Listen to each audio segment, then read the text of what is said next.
Assalamualaikum warahmatullahi wabarakatuh. Halo semuanya, kali ini kelompok 2 akan menyampaikan materi sejarah Kerajaan Kutai dan Tarumanagara. Kerajaan Kutai terletak di Muara Kaman, Kalimantan Timur, tepatnya di tepi Sungai Mahakam. Kemudian dipindahkan ke Pemarangan Jembayan di hulu Sungai Mahakam.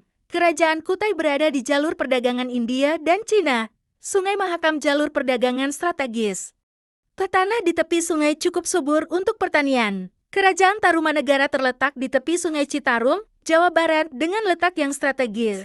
Kerajaan ini berada di pusat pertumbuhan peradaban, sehingga menjadikannya maju dalam bidang pelayaran dan perdagangan. Kerajaan Kutai terletak di Muara Kaman, Kalimantan Timur, tepatnya di tepi Sungai Mahakam. Kemudian dipindahkan ke Pemarangan Jembayan di hulu Sungai Mahakam. Kerajaan Kutai berada di jalur perdagangan India dan Cina. Sungai Mahakam jalur perdagangan strategis.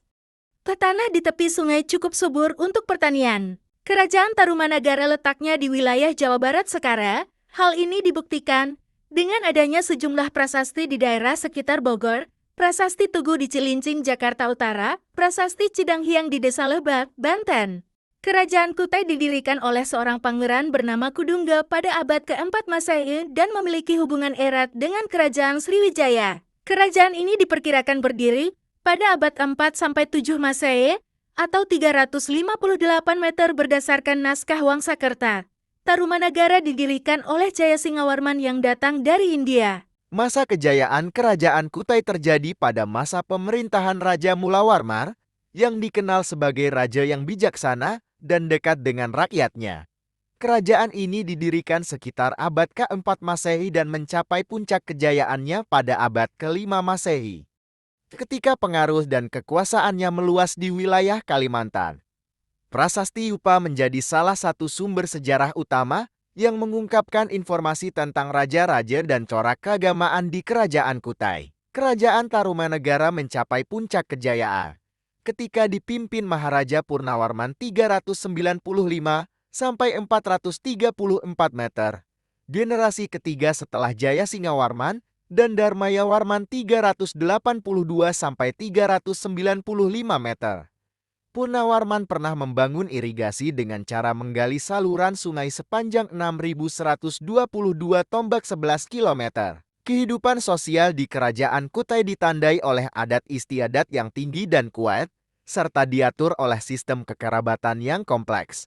Masyarakat Kutai terdiri dari berbagai suku dengan tradisi dan budaya yang beragam di Kerajaan Kutai. Terdapat sistem kerajaan yang kuat dan terorganisir dengan baik. Kerajaan Tarumanagara memiliki kehidupan sosial budaya yang kaya dan beragam. Pemerintahan didominasi oleh raja dan bangsawan, sementara masyarakat terdiri dari petani, nelayan, pedagang, dan pengrajin. Agama Hindu, Buddha, dan animisme berkembang di kerajaan ini. Terdapat 3 kelas sosial: bangsawan, rakyat biasa, dan budak. Ekonomi Kerajaan Kutai yaitu pertanian, perdagangan, perikanan, peternakan, dan perburuan. Masyarakat Kutai juga mengembangkan peternakan dan berburu hewan liar untuk memenuhi kebutuhan hidup dan perdagangan. Pengolahan logam Kutai memiliki sumber daya logam seperti emas dan besi, yang diolah menjadi perhiasan, senjata, dan alat rumah tangga. Sekian dari kelompok kami. Assalamualaikum warahmatullahi wabarakatuh.